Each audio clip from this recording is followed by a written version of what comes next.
Hello and welcome movie lovers. Hope you're doing well. In this video, we have brought for you. So, let's roll in. The movie opens on a rough, gray morning. Sri Lanka is in crisis. Families are starving, jobs are gone, and the air feels heavy with lost hopes. Across the choppy sea, a small boat pushes toward India. On board are Dharamdas, his wife Basanti, and their two sons, Neetu and Mully, carrying nothing but a few bags, a restless heart, and the hope of survival. They barely set foot on shore before the police catch them. Dharamdas's brother-in-law, Prakash, who came to pick them up, is also caught hiding nearby. Police catch Dharamdas, beg them for family. "Our country is suffering," he pleads. "Please, let us go." Neetu stiffens. "Why are you begging, father? Why did you even bring us here?" His voice is sharp, his anger boiling. While the tension hangs heavy, little Mully quietly opens his bag. Out pops a small puppy. "I named her Jenny," he says, stroking her fur. "If I give her to you, will you take care of her? Feed her? In our village, even we don't get 3 meals a day. Father gives us his food so we don't go to bed hungry. But if Jenny is hungry, you can't give her yours. You'll feed her better than we can." The policeman softens, a faint smile breaking his stern face. "What's your name, boy?" "Akash." Mully lies without a blink. The officer's eyes flicker. His own son's name is Akash, but his son cannot speak. "If he could," the policeman murmurs, "I think he'd talk like you." With a sigh, he releases them all. Only later do we learn the truth. Mully's name isn't Akash, and the puppy wasn't his. He had spotted the dog by the shore, seen Akash tattooed on the policeman's hand, and spun a quick story to win the man's heart. Small in size, sharp in mind, Mully's mischief is his secret weapon. Dharamdas, however, is pure kindness. He helps anyone in need, never thinking twice. But now his family's first need is shelter. Prakash leads them to Kashava colony, where he's already arranged a rental. The house belongs to Patip and his daughter, Kural. The owner's wife agrees to rent it, but when Dharamdas finally meets her husband, shock hits. He's Raghavan, a policeman. They've escaped one policeman only to rent a house from another. The family's accent and style of speaking are different from locals, so neighbors assume they're from Kerala. Slowly, they settle in, though Neetu still isn't happy. One kind neighbor auntie visits with tea, guessing they don't yet have a gas connection. But behind Dharamdas's polite smile, worry grows. He's brought his family here for safety, but how will he feed them? He can't depend on Prakash forever. And so, their uncertain new life in India begins. Dharamdas promised himself he would find a job soon. He couldn't let his family become a burden on anyone, not even Prakash. Prakash brought second-hand furniture and utensils to help them settle.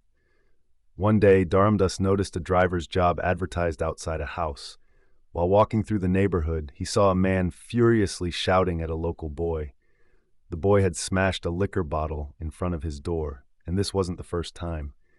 Every day it was something: vomit on the road, bottles broken, irregular trouble. Basanti began bonding with Sankti's auntie, a warm-hearted woman. Her husband, however, stayed quiet, keeping to himself. Meanwhile, Prakash managed to get fake Aadhaar cards made for the whole family. Dharamdas enrolled little Mully in school. Then came shocking news: a bomb blast somewhere in the city. Police officer Bhairav investigated and found that the bomb had been hidden inside a garbage bin. CCTV footage revealed something unsettling. The same policeman who had once released Dharamdas's family saw Dharamdas on video stepping out of a car and throwing something into the same garbage bin. Police Constable Murugan immediately suspected them. "We didn't interrogate him. We don't even know where he is now." But Officer Bhairav stayed silent, not revealing Dharamdas's location. Through Prakash, Dharamdas got a fake driver's license and went to apply for the job he'd seen. The employer, Richard, told him, "I'll try you for a week. No salary for that time. If I like your work, I'll keep you." While Richard stepped away for a call, the servant whispered, "Don't bother. No one who comes here gets the job." When Richard returned, the servant served Dharamdas tea in a paper cup. Richard frowned. "Why paper? Give him tea like everyone else." Dharamdas realized this man might be rough in manner, but he had a fair heart. He agreed to the 1-week trial. Meanwhile, Sankti's auntie fell ill. Her quiet husband, once distant, took over all housework. Basanti, knowing auntie was unwell, cooked meals for him. Slowly he opened up, showing Basanti old photo albums. He and his wife had married for love, against their family's wishes. Since then, they are not in touch with us. Dharamdas began his job, but his habit of playing music in the car annoyed Richard. After 3 days, Richard warned, "Do it again and I'll throw you out of the moving car." Later, Dharamdas saw the drunken boy again and gently asked if he had eaten.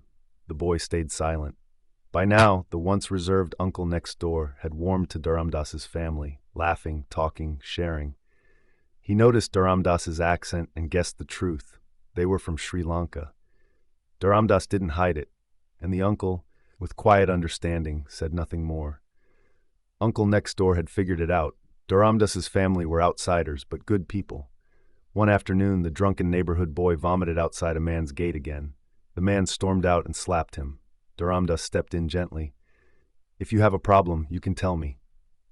But the boy stayed silent, his eyes guarded. Elsewhere, Officer Bhairav was in trouble. He had beaten a suspect so badly in lockup, the man was now in the hospital, fighting for his life. If he died, Bhairav's career would end. One night, Neetu sat on the terrace listening to music when he spotted a shadow climbing over the wall. He pounced and caught the intruder, only to discover it wasn't a thief, but Kural, a house owner daughter's secret lover, only sneaking in to see her. While checking the boy's phone, they saw the last dialed number labeled wife. For confirmation, Kural braced for her phone to ring, but instead another woman answered, and not just anyone. It was Kural's best friend. The betrayal hit like a knife. Kural slapped him hard in front of everyone. The affair and the friendship were now over. The next morning, Sankti's auntie came to Basanti and said her husband hadn't woken her like he always did. Basanti felt worried and ran to check. She and auntie shook him until he finally woke up. She felt relieved, but when Basanti returned back, she found auntie lying down, and now she was gone. The love between them had been deep, unshakable. Losing her, uncle was shattered. "I have no one else," he whispered. At the funeral, Dharamdas asked if her family would come. Uncle said only her father might, though years ago he had warned her not to marry me, cutting all ties. "When you die," her father had told her, "no one will be there for you." Uncle had lived with that thought ever since. But Dharamdas was kind, wouldn't let the old man's words come true. He went house to house, gathering the entire colony for the funeral. When Auntie's father arrived, the crowd stunned him. His bitter prophecy had been broken. Tears fell, regret heavy in his chest. Uncle folded his hands to Dharamdas, grateful beyond words. That night, Officer Bhairav was approached by a man searching for his lost dog. At first, Bhairav brushed him off, until he saw the photo. It was Jenny, the same puppy Muli had once claimed as his own. Now suspicion grows. If the boy had lied about the dog, had they also lied about the bomb blast? Meanwhile, Kural sat on the roof, heartbroken over her cheated lover. Neetu approached quietly, apologizing. Kural revealed a deeper sting. "I didn't go to London because of him. I was ready to leave, but that fool kept me here with his sweet lies."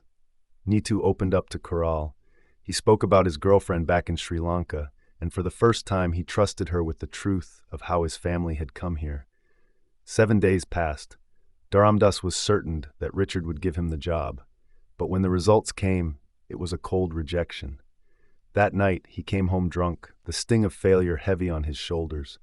An argument broke out between father and son. "What have I done wrong?" Dharamdas snapped. "If you were in my place, you'd have taken your children and left too. I'm more hurt than you think. I left my soil, my home, everything, for your happiness. You lost your girlfriend because of me, right? Then I'll unite you both." "You can't," Neetu said quietly. "She was married this morning." Dharamdas laughed bitterly. "Only 10 days here. Passed and she's already someone else's." "Maybe she was forced," Neetu argued. "You think I'm angry because she left? No. I'm angry because you worked so hard to raise us and I can't repay you. My dream was to get a campus job, keep you home, take care of you. But here, my degree means nothing. Every day you go to work and I watch you cleaning that car. It makes me feel useless," Neetu said. Tears welled in every eye. The room fell silent. At dinner, the servant gently said, "Forgive your father, son. I know you're hurting, but maybe that girl is hurting too." Neetu pulled out his phone, showing a wedding video where his ex-girlfriend was laughing, dancing joyfully. His heartbreak was complete. Dharamdas laughed again. She used to beg me to dance with her to that song. Whenever I hear it, I'll think of this. Mully put on the song and began dancing wildly. Soon, everyone joined in, turning grief into a moment they'd never forget. But danger still lingered to Officer Bayrov's superior. He had beaten a man, remained in critical condition. His superior warned Bayrov, "If he dies, you're finished. Solve the bomb case if you want to keep your job." When Officer Bayrov finally told Super about Daramdas's family, senior officer slapped him. "How could you let them go?" Meanwhile, Daramdas went to Richard. "I lied to get this job," he confessed, telling him everything. Richard only nodded. He had known all along, waiting for Daramdas to speak the truth himself. He hired him on the spot. By now, the whole colony had grown fond of Daramdas's family. When he told them the truth, they didn't turn away. They accepted it, and them. Life began to feel warm again. Nitu and Karal grew close, their friendship hinting at something more, but shadows still moved. Bayrov had tracked down the taxi driver who had brought Daramdas's family into the colony. A year passed since Auntie's death. On her anniversary, the whole colony gathered to share memories. One by one, people spoke. Then, unexpectedly, the drunken boy everyone despised walked in. Voices rose instantly. "Who invited him? Get him out!" But he didn't stop. "I'm leaving for Dubai tonight," he began, "to start a new life. My mother and I lived here since I was a child. She's gone now, and none of you even knew." The crowd fell quiet. "For 2 years, you called me a drunk. But did anyone ever ask why?" He pointed at Daramdas. "This man asked me yesterday." He spoke of his mother, how she once filled his life with joy until her memory began to fade. Soon, she didn't even recognize her own son. 6 months later, she was gone. "I had no one left. I drank to kill the pain, but it didn't work. One day I drank poison. I lay in the street dying, hoping someone would help. No one came. I thought it was my last day, until I saw him," he said, nodding toward the servant.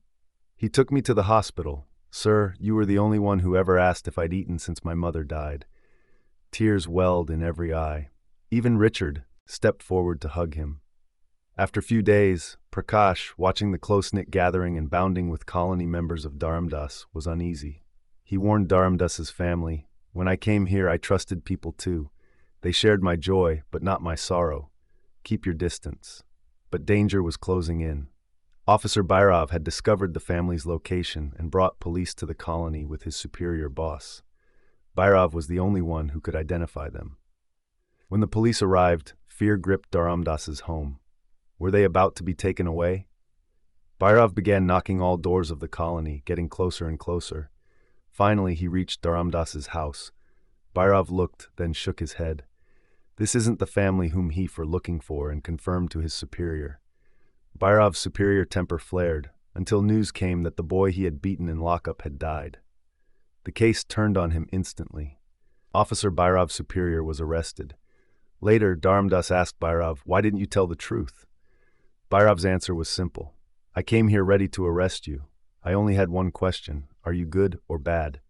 After being here, I have my answer," added more. "I went door to door, but in every home he entered, people spoke the Das Sri Lankan language exactly like it's spoken in Sri Lanka. It became impossible for Superior to figure out which was the real Sri Lankan family. The whole colony had come together, speaking in one voice, protecting Daramdas's family as if they were their own. In that moment, I understood. These were good people, and so he chose not to hand them over. Prakash's warning had been wrong. In the end, kindness had triumphed over suspicion. The story closed with warmth and laughter, but also a touch of emotion, showing the love between a father and son, the sacrifices a parent makes, and how a family can survive anything when they stand together. Through this journey, the film sent a gentle reminder of humanity, unity, and the value of helping one another, even if we are not blood relatives. But beyond the smiles, there was an unspoken reality. In the film, the Sri Lankan family was shown as kind, helpful, and pure-hearted. But in the real world, not every story is like that. Many people enter a country illegally, and not all have good intentions. Such situations can strain resources, cause conflicts, and even threaten national security. Beyond the movie, such people be accepted and protected. On screen, it works like a heartwarming drama, but in reality, it's far more complicated. If you discover someone living illegally, the safest step is to alert the authorities. Security, after all, protects everyone. Still, as a film, Tourist Family delivers humor, emotion, and strong performances from every actor with good love spreading message. Thanks for watching, and hope you have enjoyed this. See you in next amazing video. Till then, take care and best wishes, but don't forget to like and subscribe.